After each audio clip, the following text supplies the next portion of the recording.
روشنی سب کے لیے، روشنی روشنی سب کے لیے۔ اعوذ باللہ من الشیطان الرجیم، بسم اللہ الرحمن الرحیم، الحمدللہ رب العالمین، الصلاۃ والسلام علی خاتم النبیین۔ ناظرین کرام، روشنی سب کے لیے اور میں آپ کے میزبان شاہد مسرور۔ عبادت اور عبادت کا جو مغز ہے نماز، یہ ہمارا آج کا موضوع ہے۔ نماز اصل میں زندگی کو اور ہر دن کو، دن کے آغاز سے لے کر اور دن کے اختتام تک، یعنی انسان جب بیدار ہوتا ہے اور جب سونے جاتا ہے، یہ جو ایک درمیان کا وقفہ ہے، اس میں انسان اللہ تعالیٰ کو یاد رکھتا ہے، اللہ تعالیٰ کی وحدانیت کے اقرار کرتا ہے، اللہ تعالیٰ کی عبادت کرتا ہے، اور جب وہ نماز کی ادائیگی کرتا ہے تو پھر نماز کی ادائیگی جو ہے وہ اس کو دیگر عبادتوں کی طرف اور دین کی دیگر تعلیمات کی طرف لے کر جاتی ہے۔ اصل میں نماز جو ہے وہ بنیاد ہے۔ یہی وجہ ہے کہ جو بنیادی عقائد ہیں اور بنیادی عقائد کے بعد جو اراکین ہیں، ان میں نماز جو ہے وہ کلمہ طیبہ کے بعد، یعنی ہمارے کلمہ طیبہ پر جو ایمان ہے اس کے بعد بنیادی طور پر پہلی چیز ہے۔ اب بات یہ ہے کہ نماز کو جنت کی کنجی بھی کہا گیا اور نماز کو دین کا ستون بھی کہا گیا۔ اب نماز دین کا ستون ہے، کیوں ہے یہ بھی سمجھنا ہے۔ نماز جنت کی کنجی کیوں ہے یہ بھی سمجھنا ہے۔ ویسے تو ہم جانتے ہیں کہ نماز جو ہے ہمیں نیکیوں کی ترغیب دیتی ہے، اور کہا جاتا ہے کہ ایک نماز سے دوسرے نماز کے درمیان کا جو وقفہ ہے اس میں انسان کا عمل جو ہے، کیونکہ انسان جب نماز کا انتظار کر رہا ہوتا ہے آنے والی اگلی نماز کا، تو اس کے عمل میں ویسے ہی بہتری آ جاتی ہے، اور وہ عمل جو ہے وہ اللہ تعالیٰ کے نزدیک زیادہ مقبول ہے۔ اللہ تعالیٰ کو یاد رکھنا، اللہ تعالیٰ کی وحدانیت کا اقرار کرنا، اس کی بڑائی کو جو ہے وہ تسلیم کرتے رہنا، اور اللہ اکبر کی صدا پر اور حی علی الصلاۃ کی صدا پر اللہ کی عبادت کے لیے مسجد کی طرف روانہ ہو جانا، یہ ایک مومن کی، مسلمان کی زندگی ہوتی ہے۔ اور اس کے ساتھ ساتھ صرف مرد نہیں، خواتین بھی عبادت کرتی ہیں اور نماز کی ادائیگی کرتی ہیں۔ کچھ ایسے سوالات بھی ہیں کہ جو ہم اس نسبت سے بھی جاننا چاہیں گے۔ ہمارے ساتھ تشریف فرما ہیں محترم مفتی سہیل اعظم جدی صاحب، اور مفتی صاحب جو ہیں کسی تعارف کے محتاج نہیں ہیں۔ میں ہر پروگرام میں، مفتی صاحب عمر میں مجھ سے چھوٹے ہیں لیکن میں اپنا استاد انہیں کہتا ہوں، تو وجہ صرف یہی ہے کہ بہت ساری ایسی باتیں ہیں جو میرے علم میں بھی نہیں ہیں، اور آپ الحمدللہ اس مرتبے پر ہیں کہ ہم آپ کے علم سے مستفید ہوتے ہیں۔ تو میں خوش آمدید کہوں گا۔ السلام علیکم مفتی صاحب۔ السلام ورحمۃ اللہ وبرکاتہ۔ ماشاءاللہ، الحمدللہ۔ دوسری شخصیت، اب ان کا ہمارا ساتھ بھی بہت پرانا ہو گیا ہے، اور الحمدللہ صاحب علم شخصیت ہیں، آپ بھی استاد ہیں، آپ سے ہم بھی سیکھتے ہیں، دنیا بھر میں اس اسکرین کے ذریعے لوگ سیکھتے ہیں، اور یہ ایک سلسلہ، ایک اچھا سلسلہ ہے دین کی ترویج اور اشاعت کا، جس میں آپ اہم ترین کردار ادا کر رہے ہیں۔ محترم مفتی خرم اقبال رحمانی صاحب ہمارے ساتھ تشریف فرمایا۔ السلام علیکم سر۔ وعلیکم السلام۔ الحمدللہ سر، نماز کا موضوع، نماز دین کا ستون، جنت کی کنجی، اور یہ حقیقت ہے کہ جو شخص نماز پڑھتا ہے اس کی زندگی میں اس کو خود بخود ایک بدلاؤ محسوس ہونے لگتا ہے، طہارت کا احساس ہونے لگتا ہے نماز کی ادائیگی کرنے کے بعد۔ میں جاننا یہ چاہتا ہوں کہ جیسے کہ میں نے ابھی عرض کیا تھا کہ مرد حضرات بھی نماز کی ادائیگی کرتے ہیں، خواتین بھی کرتی ہیں، تو خواتین کی نماز کی نسبت سے میں جاننا یہ چاہتا ہوں کہ مسجد میں خواتین کا جا کر نماز کی ادائیگی کرنا اور بعد جماعت نماز ادا کرنا، اس حوالے سے کیا حکم ہے؟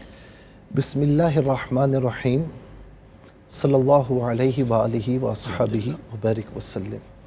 دیکھیں، پہلی بات تو جو آپ نے بطور تمہید فرمائی کہ سب سے زیادہ قرآن کریم میں جس عبادت کا حکم دیا گیا وہ نماز ہے۔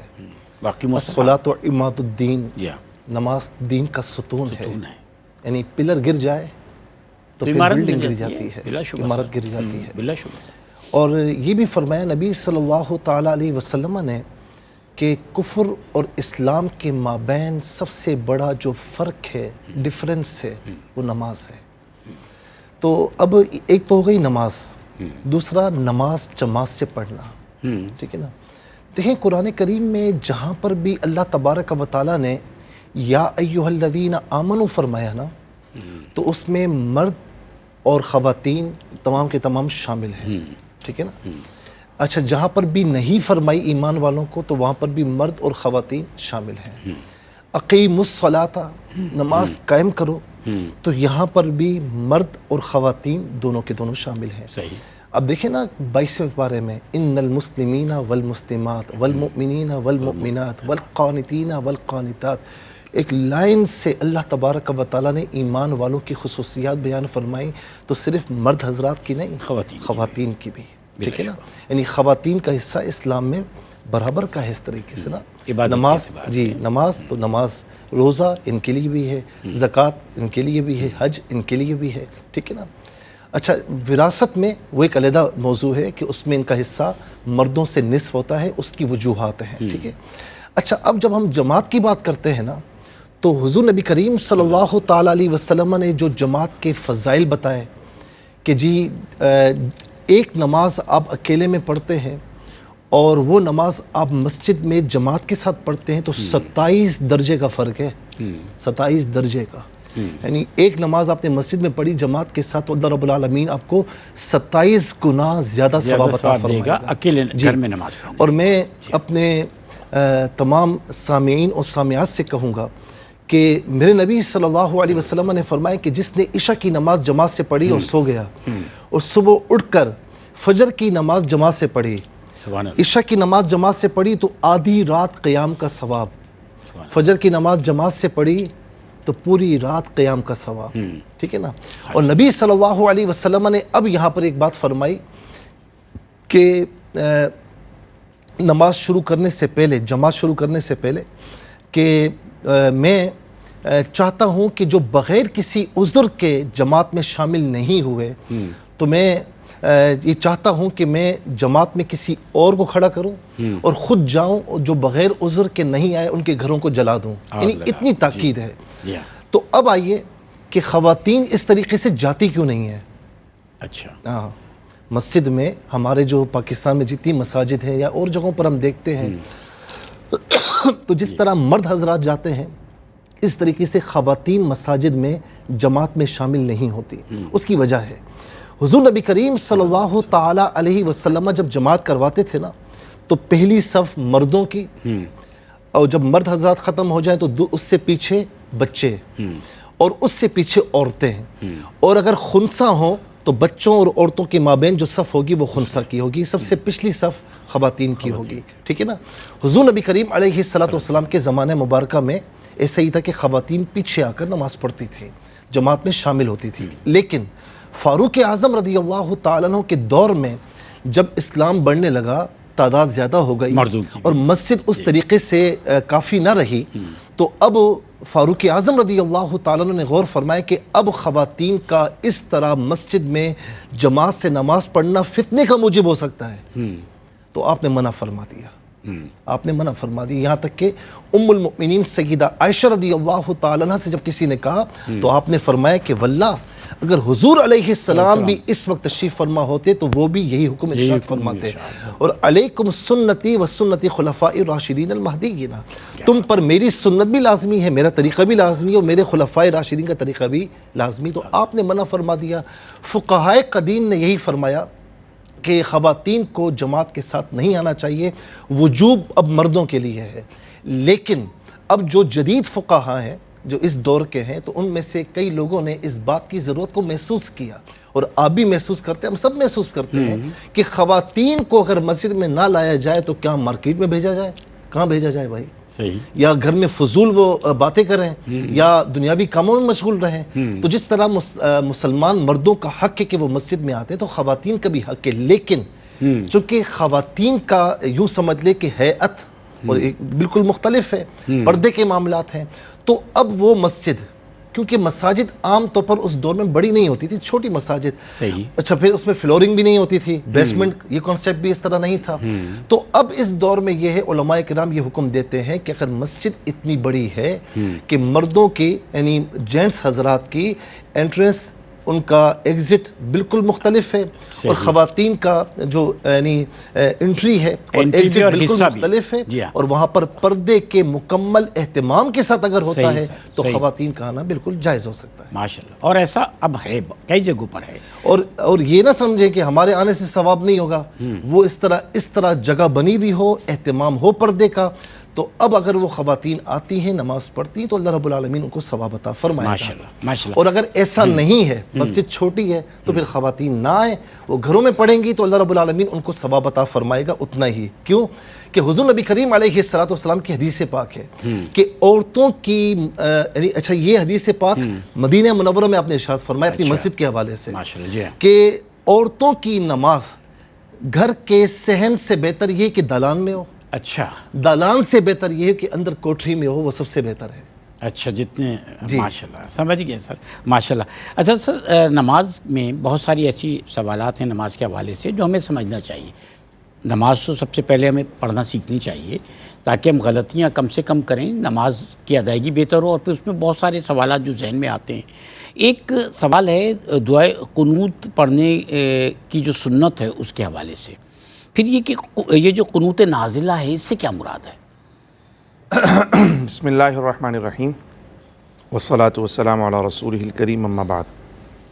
شاہد بھائی بہت ہی اہم موضوع ہے سر، اور سچی بات تو یہی ہے کہ رسول کریم صلی اللہ تعالیٰ علیہ وسلم کی وہ حدیث مبارکہ ہم تعلیمی اداروں میں اور اکثر جگہوں پہ لکھی ہوئی دیکھتے ہیں کہ طلب العلم فریضۃ علی کل مسلم و مسلمہ، علم حاصل کرنا ہر مسلمان مرد و عورت پر فرض ہے، اور اس کی مختلف تعبیرات، تشریحات اور توضیحات ہم سنتے ہیں، لیکن سب سے بہتر اس کی جو تشریح ہے وہ یہی ہے کہ ایک مسلمان پر جو چیز فرض ہو چکی ہے اس کا علم حاصل کرنا بھی فرض ہے۔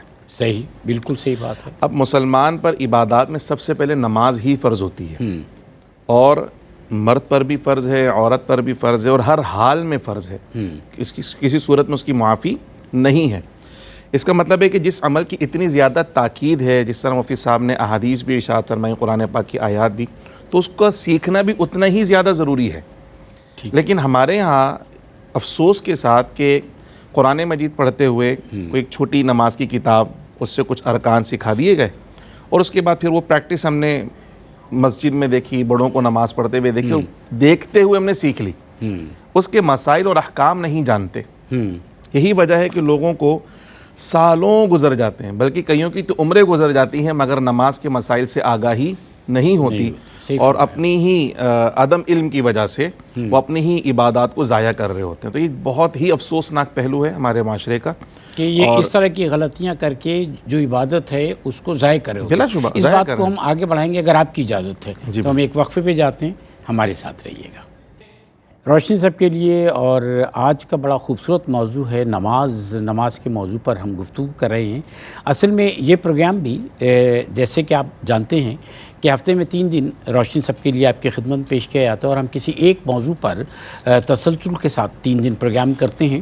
تو یہ اسی سلسلے کا ایک پروگرام ہے جس میں ہم نماز کی نسبت سے مختلف ایسے سوالات کہ جو ہمیں جاننا چاہیے، سمجھنا چاہیے، ان کو سمجھنے کی صحیح کرتے ہیں مفتیان کرام، علماء کرام کی جو ہے وہ رہنمائی میں۔ اور وقفے پہ گئے ہیں تو محترم مفتی خرم اقبال رحمانی صاحب بھی ہمیں یہی بتا رہے تھے کہ ہم بعض اوقات وہ ضروری چیزیں جاننے، سمجھنے اور سیکھنے سے قاصر رہتے ہیں کہ جو ہماری عبادت کے لیے ضروری ہے، اور اس طرح سے ہم اپنی عبادتوں کو ضائع کر دیتے ہیں۔ سر، تو جیسے آپ نے سوال کیا کہ دعائے قنوت اور قنوت نازلہ، جی سر، تو یہ 2 مختلف چیزیں ہیں۔ دعائے قنوت کا تعلق جو ہے وہ نماز عشاء میں پڑھی جانے والی وطر کے ساتھ ہے۔ نماز عشاء جو ہے اس میں 17 رکعتیں ہوتی ہیں، اس کے اندر آخر میں 3 رکعت پڑھی جاتی ہے وطر، جو کہ واجب ہے، اور وطر کی جو تیسری رکعت ہے اس تیسری رکعت کے اندر سورہ فاتحہ اور سورت کی تلاوت کرنے کے بعد اللہ اکبر کہہ کر جو ہے وہ کانوں تک ہاتھ اٹھا کر دوبارہ ہاتھ باندھے جاتے ہیں، اور اس کے بعد پھر دعائے قنوت پڑھی جاتی ہے۔ اللہم انا نستعینک ونستغفرک ونؤمن بک ونتوکل علیک ونثنی علیک الخیر، تو یہ دعائے قنوت۔ تو یہ جو دعائے قنوت پڑھنا ہے وطر کے اندر اس مقام پر، یہ دعائے قنوت اس کو کہا جاتا ہے، جو دعا پڑھی جاتی ہے یہ دعائے قنوت ہے۔ جبکہ قنوت نازلہ جو ہے، قنوت کا معنی بھی دعا ہی ہے، اور نازلہ کا معنی ہے کہ کسی خاص شدید مصیبت، گھبراہٹ یا پریشانی یا کوئی ایسا معاملہ پیش آ گیا جس کی وجہ سے پوری امت یا پورا ایک خاص علاقہ کسی لپیٹ میں ہے، تو اس مصیبت سے نجات کے لیے اللہ سبحانہ و تعالیٰ کی بارگاہ میں خصوصی دعا کا اہتمام کرنا، صحیح، یہ قنوت نازلہ ہے۔ ٹھیک ہے۔ اچھا، قنوت نازلہ جو ہے اس کا طریقہ یہ ہے کہ فجر کی نماز میں امام صاحب دوسری رکعت جب پڑھائیں گے تو دوسری رکعت میں رکوع کریں گے، اور رکوع کرنے کے بعد جب کھڑے ہوں گے سمع اللہ لمن حمیدہ کہہ کر، تو اس وقت وہ دعا قنوت نازلہ پڑھی جاتی ہے، یعنی وہ جو دعا پڑھی جاتی ہے اس کو قنوت نازلہ کہا جاتا ہے۔ اچھا، تو پیارے آقا صلی اللہ تعالیٰ علیہ وسلم سے یہ بھی ثابت ہے، آپ صلی اللہ علیہ وسلم نے بیر معونہ کے وقت جو 70 صحابہ کرام رضوان اللہ تعالیٰ علیہ مجمعین کو دھوکے سے شہید کر دیا گیا تھا، تو ان قبائل کے خلاف آپ صلی اللہ علیہ وسلم نے باقاعدہ دعا کی تھی ان کے خلاف۔ تو اس وقت پیارے آقا صلی اللہ علیہ وسلم نے باقاعدہ 1 مہینے تک یہ طریقہ اختیار فرمایا تھا کہ فجر کی نماز کی دوسری رکعت میں رکوع سے کھڑے ہونے کے بعد سمع اللہ لمن حمیدہ کہہ لیا، اور اس کے بعد پھر آپ دعا پڑھتے تھے۔ اب اس کا طریقہ یہ کہ چونکہ عام سی بات ہے کہ عام لوگوں کو تو یاد نہیں ہوگی، تو امام صاحب جو ہے جہر کے ساتھ بآواز بلند اس دعا کو پڑھیں، اور مقتدی حضرات آہستہ آواز سے آمین آمین آمین اس دعا پر کہتے رہیں۔ تو آپ صلی اللہ علیہ وسلم نے باقاعدہ 1 مہینے تک اس کا اہتمام فرمایا تھا۔ تو جب کبھی ابتلاء عام ہو، کوئی شدید مصیبت ہو، امت مسلمہ پریشانی کے اندر ہو، دشمنان اسلام مسلمانوں کو مغلوب کرنے کی کوشش کر رہے ہوں، تو اللہ سبحانہ و تعالیٰ کی بارگاہ میں اس طرح دعا کرنا یہ رسول کریم صلی اللہ تعالیٰ علیہ وسلم کی سنت مبارکہ ہے، اور اس کو بھی سیکھنا چاہیے اور اس کو بھی اختیار کرنا چاہیے۔ تو دعائے قنوت عام طور پر نماز وتر کے اندر پڑھی جاتی ہے، اور قنوت نازلہ خاص کسی مصیبت کے وقت اللہ تعالیٰ کی بارگاہ میں خصوصی طریقے سے دعا مانگنا، اور اس کا نماز فجر کی دوسری رکعت میں رکوع کے بعد کھڑے ہو کر دعا مانگنا۔ اس میں ہاتھ نہیں باندھنے، اس میں دعا کی طرح ہاتھ نہیں اٹھانے، بلکہ جیسے رکوع میں کھڑے رہتے ہیں ہاتھ سیدھے کر کے اس طرح ہاتھ چھوڑ کر دعا کری جاتی ہے، قنوت نازلہ کہلاتی ہے۔ ماشاءاللہ۔ اچھا سر، قنوت نازلہ امام صاحب فرماتے ہیں نماز میں امام کی اقتداء میں جب ہم جماعت کر رہے ہوتے ہیں تو کہا نہیں جاتا ہے، ہوتا یہ ہے کہ قرات جو ہے یہ ساقط ہو جاتی ہے۔ احادیث کی روشنی میں اس بات کو ہمیں سمجھائیے۔ دیکھیں، اب مسئلہ یہاں پر یہ ہے کہ قرآن کریم کی ایک آیت کریمہ ہے جو 9ویں پارے میں ہے، جی سر، وَإِذَا قُرِئَ الْقُرْآنُ فَاسْتَمِعُوا لَهُ وَأَنصِتُوا لَعَلَّكُمْ تُرْحَمُونَ، اور جب قرآن تمہارے سامنے پڑھا جائے جی تو فرمایا کہ خاموش رہو اور بغور سنو، فَاسْتَمِعُوا لَهُ بغور سنو، اور وَأَنصِتُوا خاموش رہو تاکہ تم پر رحم کیا جائے۔ ٹھیک ہے۔ اچھا، اب یہ بات شروع کہاں سے ہوتی ہے؟ بات شروع یہاں سے ہوتی ہے کہ بخاری اور مسلم میں ایک حدیث پاک ہے جو کہ جس کے راوی ہیں عبادہ بن صامت رضی اللہ تعالی عنہ۔ وہ کہتے ہیں کہ قال نبی صلی اللہ علیہ وسلم لا صلاۃ الا بفاتحۃ الکتاب، کہ نماز سورہ فاتحہ، کیونکہ فاتحۃ الکتاب سورہ فاتحہ کا ایک نام ہے، تو اس کے بغیر نماز ہے ہی نہیں ہے۔ صحیح۔ تو اب کہنے والے یہ کہتے ہیں کہ جی نماز میں اگر آپ امام کے پیچھے بھی ہیں اور آپ نے سورہ فاتحہ نہیں پڑھی تو نماز ہی نہیں ہے، نماز ہی نہیں ہے۔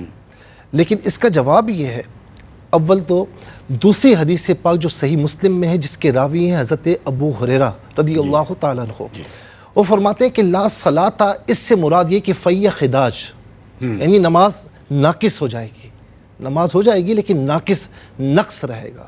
اچھا، ٹھیک ہے نا، اگر سورہ فاتحہ نماز میں نہ پڑھی تو ہم کہتے ہیں کہ حضور والا یہ جو حکم ہے نا یہ منفرد کے لیے ہے کہ وہ سورہ فاتحہ ضرور پڑھے گا۔ منفرد سے مراد آپ تنہا نماز پڑھ رہے ہیں یا امام جو نماز پڑھا رہا ہے یہ اس کے لیے ہے کہ سورہ فاتحہ اس کے لیے پڑھنا ضروری ہے۔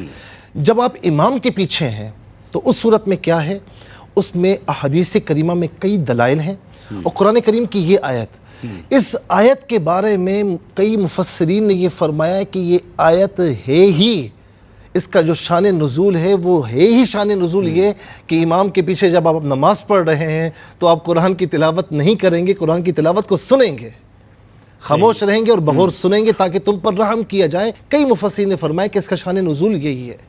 اچھا، اب آ جائیے احادیث کریمہ پر۔ امام محمد نے اور امام ترمذی نے اور امام حاکم نے اسے روایت کی، حضرت جابر رضی اللہ تعالی عنہ سے روایت ہے۔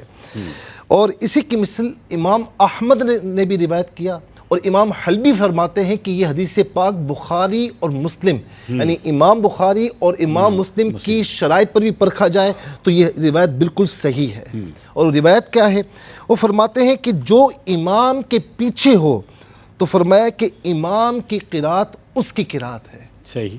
جب امام کے پیچھے ہے تو امام قرات کر رہا ہے تو اس کی قرات مقتدی کی قرات ہے، وہ خاموش رہ کر امام کی قرات کو سنے گا۔ صحیح۔ چاہے جہری نماز ہو، سری نماز بھی ہے تو وہ امام قرات آہستگی کے ساتھ کر رہا ہے لیکن وہ خاموش رہے گا، پیچھے مقتدی خاموش رہے گا۔ ہم یہ بھی تو کہہ دیتے ہیں جلدی میں ہے تو کہ جو نیت امام کی وہ میری۔ جی جی جی ہاں۔ اچھا، اب آئیے دوسری روایت امام ابو جعفر شرح معانی الآثار میں لکھتے ہیں، روایت کرتے ہیں عبداللہ ابن عمر، زید بن ثابت، جابر بن عبداللہ رضی اللہ تعالی عنہم اجمعین، ان سے سوال ہوا اس مسئلے کے بارے میں، تو ان سب نے کہا کہ امام کے پیچھے کی نماز میں قرات نہ کرو، خاموش رہ کر سنو۔ مزید دلیل ہمارے پاس ہے اور ابو داؤد شریف کی حدیث سے پاک ہے۔ حضرت ابو ہریرہ کہتے ہیں کہ قال النبی صلی اللہ علیہ وسلم، کہ نبی علیہ السلام نے فرمایا کہ امام تو بنایا ہی اس لیے گیا ہے کہ اس کی اقتداء کی جائے۔ جب وہ تکبیر کہے تو تم بھی تکبیر کہو، اس نے کہا اللہ اکبر تو تم بھی اللہ اکبر کہو، اس نے کہا سمیع اللہ لمن حمیدہ تو تم ربنا لک الحمد کہو، ٹھیک ہے نا؟ وہ تکبیر کہے تو تم بھی تکبیر کہو، لیکن جب وہ قرات کرے تو تم خاموش رہ کر اس کی قرات کو سنو۔ اب جو قرات اس کے پیچھے کر رہا ہے اس کی وعید کیا ہے؟ اس کی وعید میں عرض کروں گا کہ ابن مسعود رضی اللہ تعالیٰ عنہ سے یہی سوال ہوا، اور یہ موطا امام محمد میں یہ روایت موجود ہے، تو فرمایا کہ خاموش رہ، نماز میں یہ شغل ہے، یہ تیری قرات کرنا بیکار ہے۔ جب وہ قرات کر رہا ہے تو تم اس کی قرات کو بغور سنو، کیونکہ اس کی قرات تیرے لیے کافی ہے۔ فاروق اعظم رضی اللہ تعالیٰ عنہ سے سوال ہوا کہ جو کوئی اس طرح قرات کرے امام کے پیچھے، تو آپ رضی اللہ تعالیٰ عنہ نے فرمایا کہ میں اس بات سے محبت کرتا ہوں کہ جو امام کے پیچھے قرات کرے تو کاش کہ اس کے منہ میں پتھر آ جائے۔ اچھا جی، آخری روایت اس میں عرض کروں گا، حضرت مولا علی المرتضی رضی اللہ تعالیٰ عنہ سے کسی نے پوچھا کہ جس نے امام کے پیچھے قرات کی تو کیا ہے؟ تو فرمایا کہ اس نے فطرت سے خطا کی۔ اچھا، تو فطرت سے جی ہاں خطا جی ہاں، کی۔ اسی لیے امام کے پیچھے جب وہ قرات کر رہا ہے تو اس کی قرات مقتدی کی قرات ہے۔ اس کی سب سے بڑی دلیل کیا ہے؟ ارشاد۔ آپ مسجد میں گئے، امام پہلی رکعت کے رکوع میں ہے، ٹھیک ہے نا؟ آپ گئے، آپ نے تکبیرہ تحریمہ کہی، اس کے بعد اللہ اکبر کہتے ہوئے آپ نے امام کو رکوع میں پا لیا۔ اچھا مجھے یہ بتائیں کہ آپ تو عالم نہیں ہے نا، لیکن میں آپ سے پوچھوں کہ آپ نے اس رکعت کو پا لیا؟ بالکل، اگر رکوع میں پا لیا تو پا لیا۔ آپ نے سورہ فاتحہ تو پڑھی نہیں؟ امام نے پڑھ لی۔ جی، ہم تو امام کی نیت کو اقتدا کر رہے ہیں نا اس کی۔ جی، ماشاء اللہ سبحان سر، اللہ۔ ماشاء اللہ سر، سبحان آخری اللہ۔ بات جو مفتی صاحب نے ارشاد فرمائی الزامی جواب کے طور پر بڑی خوبصورت ہے کہ ہر کسی کو سمجھ میں آ جائے۔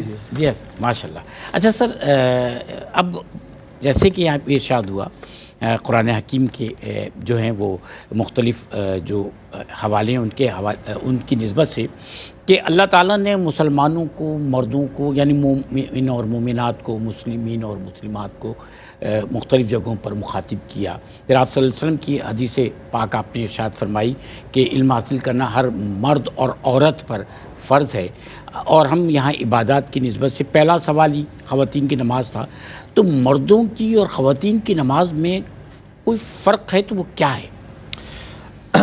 شاید بھی اگر اس کو ہم اس انداز میں دیکھیں کہ عبادت کا طریقہ جی ہاں، اور اس کے ارکان، اس کے فرائض، واجبات، شرائط، اگر ان کیفیات میں دیکھیں تو مرد اور عورت کی نماز میں کوئی فرق نہیں ہے۔ یعنی جو شرائط نماز مردوں کے لیے ہیں وہی شرائط نماز خواتین کے لیے ہیں، جی ہاں، جو فرائض نماز مردوں کے لیے ہیں وہی فرائض نماز خواتین کے لیے ہیں، جو واجبات نماز مردوں کے لیے ہیں وہی واجبات نماز خواتین کے لیے بھی ہیں۔ اور حقیقت یہ ہے کہ نماز چونکہ ایک عبادت ہے اور عبادت کا طریقہ اللہ کے نبی نے سکھایا، کوئی شخص اپنی مرضی سے عبادت کا طریقہ وضع کر ہی نہیں سکتا۔ صحیح بات ہے، اپنی مرضی سے کرے گا تو وہ عبادت کی زمرے میں ہی نہیں آئے گا۔ صحیح، عبادت تو ہے ہی وہ جو اللہ کے نبی صلی اللہ علیہ وسلم نے سکھائی، صحیح، اور نماز تو پیارے آقا صلی اللہ علیہ وسلم نے اس طرح سکھائی کہ صلو کما رأیتمونی اصلی، مطلب دکھا کر سکھائی ہے، پریکٹیکل کر دکھایا ہے کہ دیکھو ایسے نماز پڑھنی، ایسے نماز پڑھنی ہے، خاص اہتمام کے ساتھ۔ اگر اس کیفیت میں دیکھا جائے خواتین اور مردوں کی نماز کے اندر تو احکامات کے اندر ہمیں کوئی فرق نظر نہیں آتا، بنیادی چیزوں میں فرائض میں ہمیں کوئی فرق نظر نہیں آتا۔ البتہ ان ارکان کی ادائیگی کا طریقہ اس کو اگر ہم دیکھیں تو پھر اسلام کا ایک مزاج ہے۔ اسلام کی مزاج میں نظر آتا ہے کہ مردوں کے لیے احکامات ذرا سخت قسم کے ہیں چونکہ وہ اچھے انداز میں اس کو ادا کر سکتے ہیں، اور خواتین کے لیے نرمی اور خاص طور پہ خاتون ہونے کا ایک جو زاویہ ہے کہ اس کو ستر پوشی ہونی چاہیے، پردہ ہونا چاہیے، وہ خاص طور پہ ہر جگہ اسلام نے ملحوظ خاطر رکھا ہے۔ خواتین کے لیے اس لیے نرمی ہے کہ ایک تو صنف نازک ہے، دوسروں کا پردہ ضروری ہے۔ سر یعنی اگر آپ اجازت دیں، میں معذرت، تو ہمیشہ آپ کے لیے اجازت ہے سر، اس کو قطع کلامی کے لیے بہت معذرت خواہ ہوں، وقفہ ہے اور ہم جانا چاہتے ہیں، ہمارے ساتھ رہیے گا۔ ناظرین کرام، روشن صاحب کے لیے آج کے پروگرام کا یہ آخری سیگمنٹ ہے، موضوع ہے نماز۔ ہمارے ساتھ تشریف فرما ہے محترم مفتی سہیل رضا امجدی صاحب اور محترم خرم اقبال رحمانی صاحب مفتی صاحب۔ تو آج کے اس موضوع پر یعنی نماز کے موضوع پر بعض بہت اہم باتیں ہم نے سمجھی ہیں، خاص کر یہ کہ خواتین کا مسجد جانا، باجماعت نماز ادا کرنا، پھر یہ کہ دعائے قنوت جو ہے اور پھر قنوت نازلہ کی نسبت سے بھی ہم نے سمجھا ہے، بعض بہت عام باتیں جن کو سمجھنا ضروری ہوتا ہے۔ پھر ابھی جب ہم وقفے پہ گئے تو ہمیں محترم مفتی خرم اقبال رحمانی صاحب یہ بتا رہے تھے کہ مردوں کی اور خواتین کی جو نماز پڑھنے کا طریقہ ہے اس میں فرق کیا ہے۔ تو ایک آپ نے بتایا کہ اللہ تعالیٰ نے آسانی پیدا کی، دین تو ہے ہی آسان، تو خواتین کے لیے آسانی ہے۔ میں نے بنیادی بات تو یہ کہی تھی کہ اگر ہم ارکان، واجبات اور احکامات کی نسبت سے دیکھیں تو مرد اور عورت کی نماز میں کوئی فرق ہمیں نظر نہیں آتا، بالکل برابر کی کیفیات ہے۔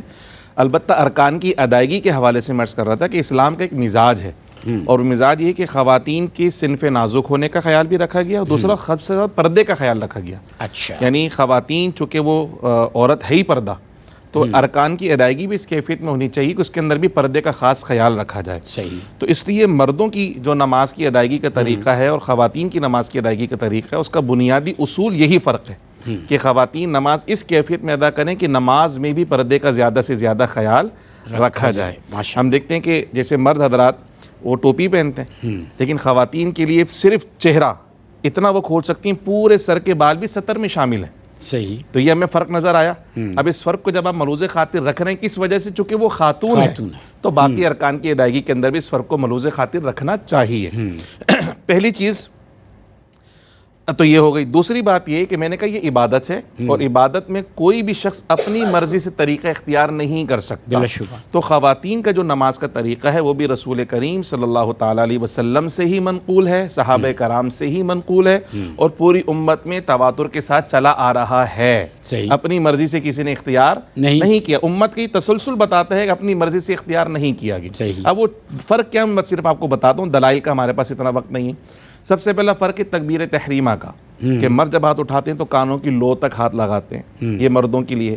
خواتین کے لیے پردہ یہ ہے کہ وہ اپنے کندھوں تک ہاتھ اٹھائیں گی، یعنی ان کے جو ہاتھ ہیں ہتھیلیاں کندھے تک آئیں گی، انگلیاں ان کے کانوں کی سیدھ تک رہیں گی، یہ ان کا پردہ ہے صرف، ٹھیک ہے۔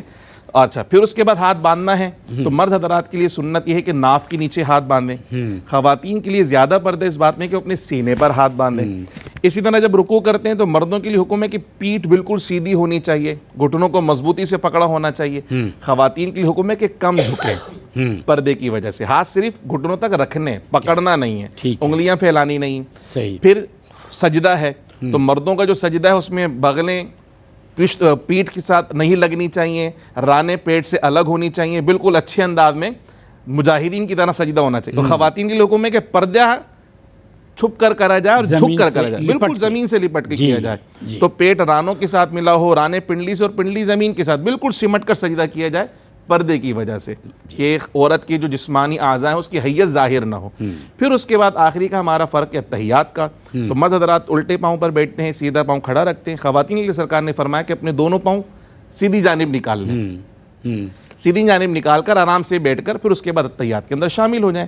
تو یہ چار بنیادی فرق خواتین کی نماز کی ادائیگی میں ہمیں نظر آتے ہیں، اور اس کا بنیادی اصول جو میں نے عرض کیا کہ پردے کا زیادہ سے زیادہ اہتمام ہو سکے۔ ادائیگی کا طریقہ جو ہے وہ تھوڑا سا مختلف ہے، باقی جو فرائض اور مسنون طریقے ہیں وہ سارے کے سارے نماز میں کوئی فرق نہیں ہے۔ صحیح فرمایا سر۔ اب ایک اور سوال یہ پیدا ہوتا ہے کہ نماز میں جلسہ اور قومے کا جو مستون طریقہ ہے اور تعداد ہے ان کی، احادیث مبارکہ صلی اللہ علیہ وسلم کی روشنی میں ہم یہ سمجھائیے گا۔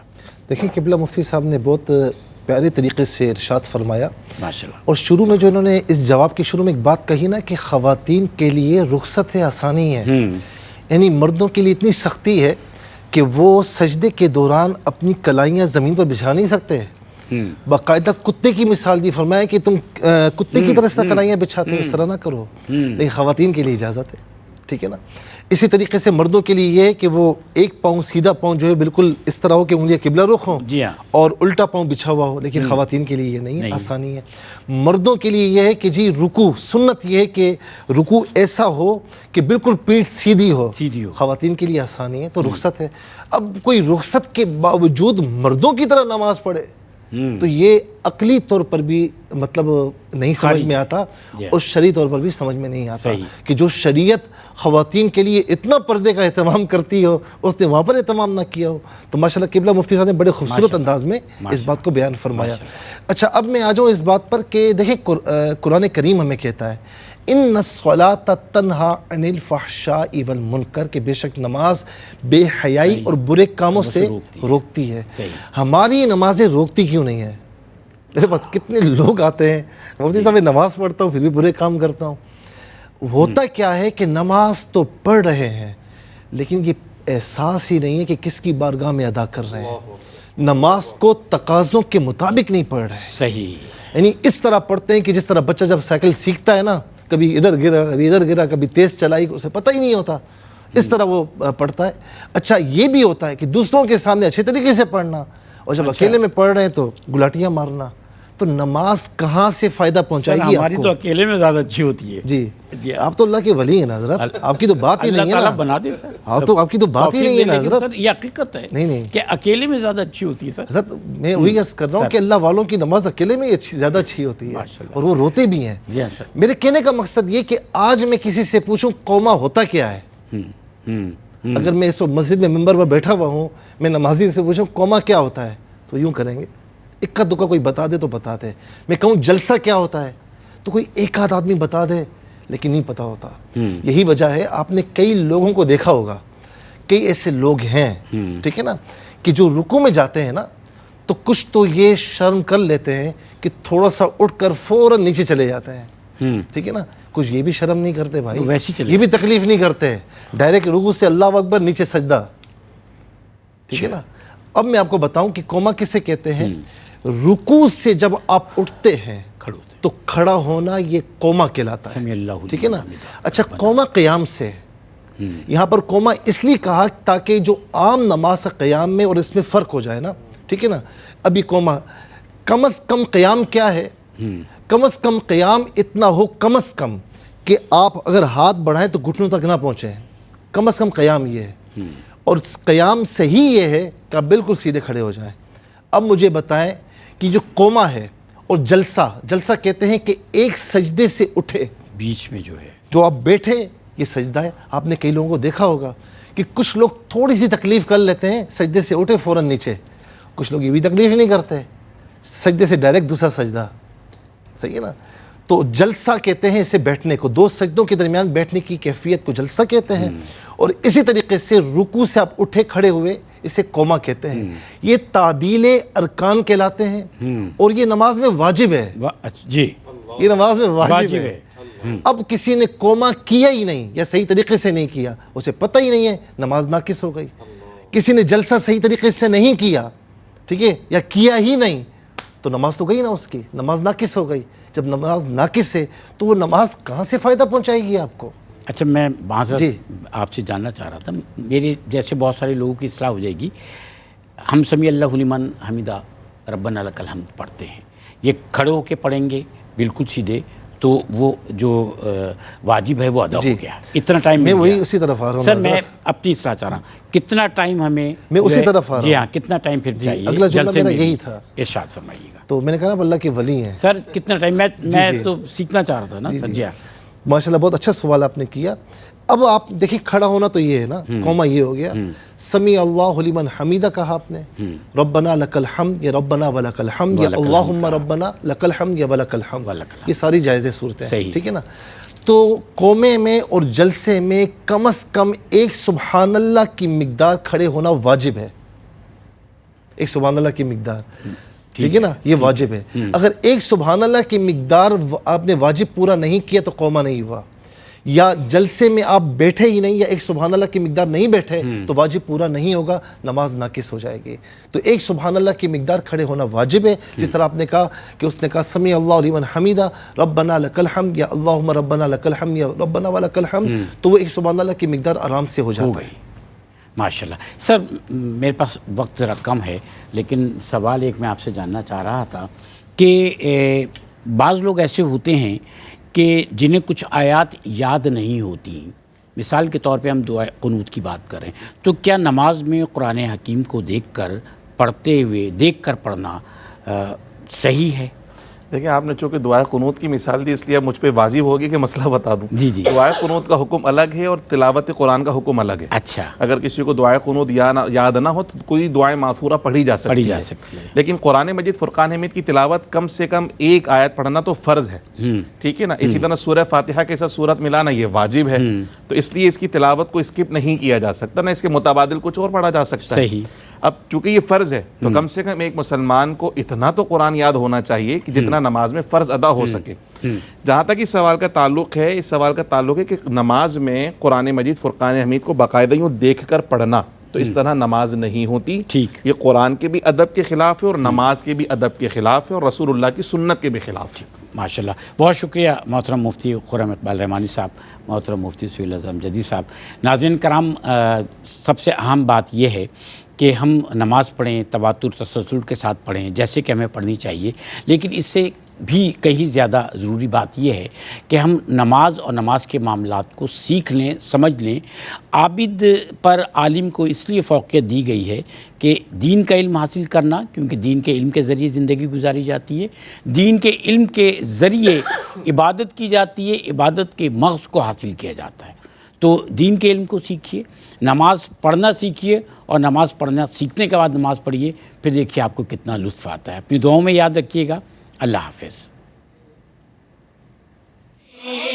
روشنی سب کے لیے، روشنی روشنی سب کے لیے، روشنی روشنی سب کے لیے، روشنی روشنی سب کے لیے، روشنی روشنی سب کے لیے، روشنی